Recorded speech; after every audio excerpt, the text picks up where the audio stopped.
Morning എല്ലാ പ്രേക്ഷകർക്കും morning വൈബ്സിലേക്ക് സ്വാഗതം. മോർണിംഗ് വൈബ്സ് പതിവ് പോലെ ഒരുപാട് കാഴ്ചകളും വാർത്തകളും വർത്തമാനങ്ങളും ഒക്കെയായി ചേരുകയാണ്. തിരുവനന്തപുരത്ത് ആക്കുളത്തിന് സമീപത്താണ് നമ്മളുള്ളത്. എന്താണെങ്കിലും ഒരുപാട് വാർത്തകളെ വിശേഷങ്ങളെയൊക്കെ നമുക്ക് അവതരിപ്പിക്കാം. അതിനു മുമ്പ് ഒരു അതിഥിയും നമ്മോടൊപ്പം ചേരും. ഈ അതിഥിയുടെ വർത്തമാനങ്ങളിലേക്ക് പോകാം. അപ്പോൾ ഇന്ന് നിർണായകമായിട്ടുള്ള ഒരുപാട് രാഷ്ട്രീയ വർത്തമാനങ്ങളുണ്ട് വാർത്തയുടെ ലോകത്ത്. അതിനോടൊപ്പം തന്നെ ചേർന്ന് നമുക്ക് പോകാം.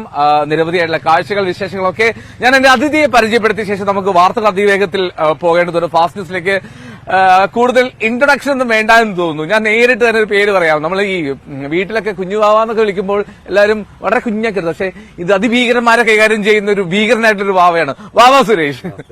നമസ്കാരം. എങ്ങനെ ഈ വാവ എന്നുള്ള പേര്?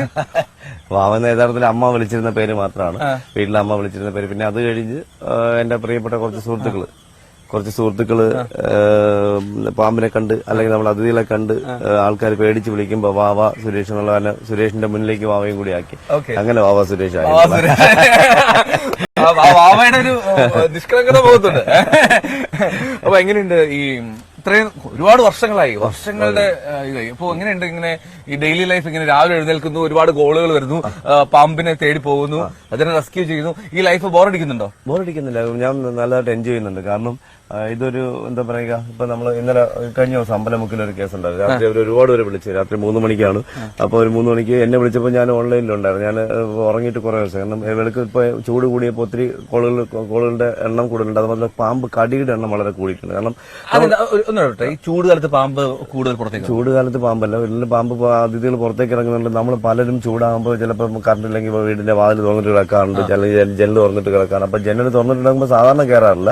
പക്ഷെ ജനലിന്റെ പുറത്ത് എന്തെങ്കിലും ഹൈറ്റിൽ പഴയ ബൈക്കോ സൈക്കിളോ അല്ലെങ്കിൽ മറ്റെന്തെങ്കിലും സാധനങ്ങൾ വേസ്റ്റ് അടുക്കി വെക്കുമ്പോൾ അതുവഴി അകത്തേക്ക് കടന്ന് ഒരുപാട്. ഇപ്പൊ നമുക്ക് കഴിഞ്ഞ വർഷം തന്നെ പാറച്ചാലയിൽ ഒരു കുട്ടി പാമ്പടിയിട്ട് മരണപ്പെട്ടു. കോഴിക്കോട് ഒരു കുട്ടി ഉറക്കത്തിൽ പാമ്പടിയിട്ട് മരണപ്പെട്ടു. അതും കട്ടിലാണ് കുട്ടികൾ കടിയേറ്റ് മരണപ്പെട്ടു. അത് ഏറ്റവും കൂടുതൽ വിഷമം എന്ന് പറയുന്നത് ഈ 2024 ജനുവരിയിൽ മാത്രം 4 പേര് ട്രിവാൻഡ്രത്ത് പേട്ടയിൽ ഒരു സൈക്കിൾ ചവിട്ടിപ്പോയി. ആള് സൈക്കിളിന്റെ വെയിലിന്റെ ഇടയിൽ ഒരു അണലി കുരുങ്ങിയിട്ട് ചവിട്ടി പോകുന്നുണ്ടെങ്കിൽ അദ്ദേഹത്തിന്റെ കാലിൽ കടിച്ച് അദ്ദേഹം കഴിഞ്ഞ 15 ദിവസങ്ങൾക്ക് മുന്നേ മരണപ്പെട്ടു.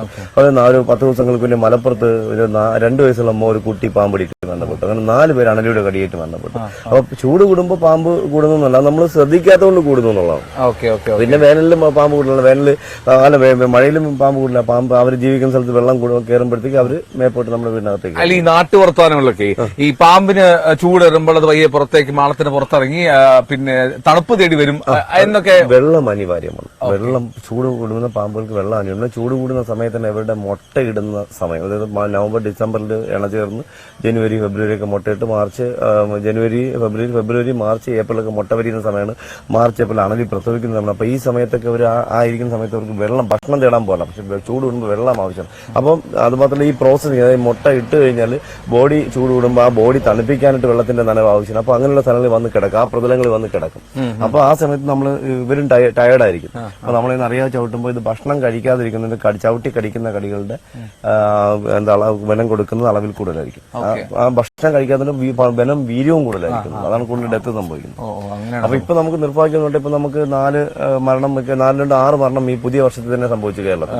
എല്ലാം അണലിയുടെ കടിയേറ്റിട്ടാണ്. അതിലുപരി കുട്ടികൾക്ക് ഒരുപാട് കടികൾക്ക്. ഇന്നലെ നൈറ്റിൽ മാത്രം കേരളത്തിൽ ഏകദേശം 13ഓളം കടികൾ എന്റെ മൊബൈലിലേക്ക് വിളിച്ചിട്ടുണ്ട്. നമ്മൾ തിരുവനന്തപുരം കടികളെ ഇന്നലെ 4ഓളം കടികൾ റിപ്പോർട്ട് ചെയ്തിട്ടുണ്ട്. അപ്പോൾ 100 കണക്കിനുള്ളതിൽ വിളിക്കുന്നത് അപൂർവം മാത്രം, എന്താണെന്ന് അറിയാൻ വേണ്ടി. കടിയുടെ പാട് കണ്ടിട്ട് അല്ലെങ്കിൽ ചിലരുടെ രാത്രി സഞ്ചരിക്കുമ്പോൾ എവിടെയെങ്കിലും പാടത്തിരുന്ന് കഴിക്കുന്ന സമയത്തായിരിക്കും കടി കിട്ടുന്നത്. ചെറിയ പാമ്പായിട്ട് വരുമ്പോ പാമ്പിന്റെ കടി കൊള്ളൂ. അങ്ങനെ ഇന്നലെ 3 ദിവസം ഉണ്ടായിരുന്നു. അപ്പോൾ അവർ വിളിക്കുമ്പോഴേ പറഞ്ഞു, ചേട്ടാ കഴിച്ചിട്ടുണ്ട്, ചേട്ടൻ കുറച്ച് കഴിച്ചിട്ടുണ്ടായിരുന്നു, കുഴപ്പമുണ്ട്. അപ്പൊ ചേട്ടൻ എന്ത് പെരുമ്പാമ്പ് കടിച്ചിട്ടുണ്ട്, രാത്രി പെരുമ്പാമ്പ് കടിച്ചിട്ട് ഉള്ള സംഭവമുണ്ട്. അപ്പൊ ഞാൻ പെരുമ്പാമ്പൊക്കെ ഹോസ്പിറ്റലിൽ പോകണ്ടായിരുന്നു. അപ്പൊ ചോദിക്കും ഞാൻ ചോദിക്കും കടി കിട്ടിയ സ്ഥലത്ത് എത്ര സമയം? അതാ 3/4 മണിക്കൂർ ഞാൻ കൈ വെച്ചു. പ്രശ്നമുണ്ട്, പെരുമ്പാമ്പാണ് എന്ന് ഐഡന്റിഫൈ ചെയ്യാൻ പറ്റണം. അല്ല, അവർക്കത് പെരുമ്പാമ്പാണെന്ന് ഐഡന്റിഫൈ ചെയ്തിട്ടാണ് ഒരു കടി വാങ്ങിയത്. അത് അവരെ തന്നെ പിടിച്ച് ചാക്കിലാക്കി പെരുമ്പാമ്പാണ് കണ്ടു പെരുമ്പാമ്പ്. അപ്പൊ ഇത് ഞാൻ ഇന്നലത്തെ കടിയിൽ വേണ്ടത്തൊരു കടിയിൽ ഞാൻ പറഞ്ഞു അവിടെ കൈ വെച്ച് നോക്കാൻ പറയും. ഒരു 3/4 മണിക്കൂർ കഴിഞ്ഞു. അപ്പൊ ഞാൻ കൈ വെച്ച് നോക്കിയപ്പോൾ ഞാൻ ചൂടുണ്ടോ നോക്കാൻ പറയും. അപ്പൊ അങ്ങനെ ഒരു അവസ്ഥ ഇല്ലാന്ന് പറഞ്ഞു. അപ്പൊ ഞാൻ പറയുന്ന പേടിക്കേണ്ട, ചൂടില്ലെങ്കിൽ കാരണം വരമുള്ള പാമ്പിന്റെ കടി കിട്ടിയാൽ അവിടെ ചൂട് അനുഭവപ്പെടും.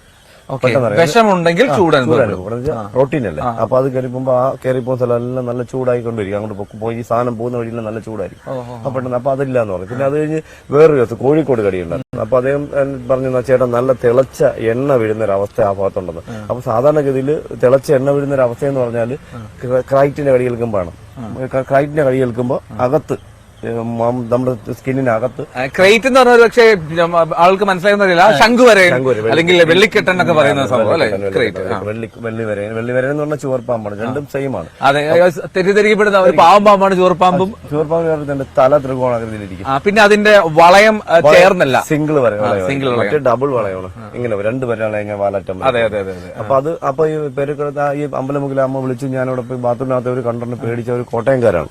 അപ്പൊ പേടിച്ചിട്ട് വിളിച്ചു, ഒരു വടക്ക് താമസിക്കണം. അപ്പൊ ഞാൻ പിന്നെ അവിടെ മൊത്തം നോക്കി, ഇവര് റൂം അങ്ങ് അടച്ചു, ബാത്റൂം അങ്ങ് അടച്ചു. അപ്പൊ ഈ സാധനം ഇറങ്ങി ആ ബെഡ്റൂമിൽ പോയി. പിന്നെ ഞാൻ അവിടെ മൊത്തം പരതി പിടിച്ചു. പിന്നെ ഭയങ്കര സന്തോഷമായിരുന്നു. ഒരു എന്ന് വെച്ചാൽ അങ്ങനെ ചെല്ലുമ്പോൾ അവരുടെ സന്തോഷം കാണുമ്പോൾ നമ്മുടെ കഷ്ടപ്പാട് നമുക്കൊരു കഷ്ടപ്പാടായിട്ട് തോന്നുന്നില്ല. നമ്മുടെ ജീവിതം ഒരിക്കലും വേസ്റ്റായിട്ട് നമുക്ക് തോന്നുന്നില്ല. അവിടെ അപ്പൊ ഒരു പ്രാവശ്യം അവർ പ്രാർത്ഥിക്കും, എപ്പോഴെങ്കിലും അമ്പലത്തിലോ പള്ളിയിലോ മോസ്കിലോ പോകുമ്പോൾ അവർ പ്രാർത്ഥിക്കും, ഓ സുരേഷ് വന്ന് ഞങ്ങൾ രക്ഷപ്പെട്ട സുരേഷ് രക്ഷ നന്നായിരിക്കുന്ന ആ പ്രാർത്ഥന എന്റെ കുടുംബത്തിന് ഇഷ്ടപ്പെട്ടു, എന്റെ അമ്മയ്ക്കൊക്കെ അത് പ്രാർത്ഥന. കുറെ പേരുടെ അനുഗ്രഹം ഇങ്ങനെ അദൃശ്യമായിട്ട് 100%. അല്ലേ, 100%. അതാണ് മുന്നോട്ട് നയിക്കാനുള്ള ഒരു ഊർജ്ജം. ഒരു ഊർജ്ജം തന്നെയാണത്, ഒരു സംശയമില്ല. ആൾക്കാരുടെ പ്രാർത്ഥന എപ്പോഴും നമുക്കൊരു ഊർജ്ജം തന്നെയാണ്. ശരി.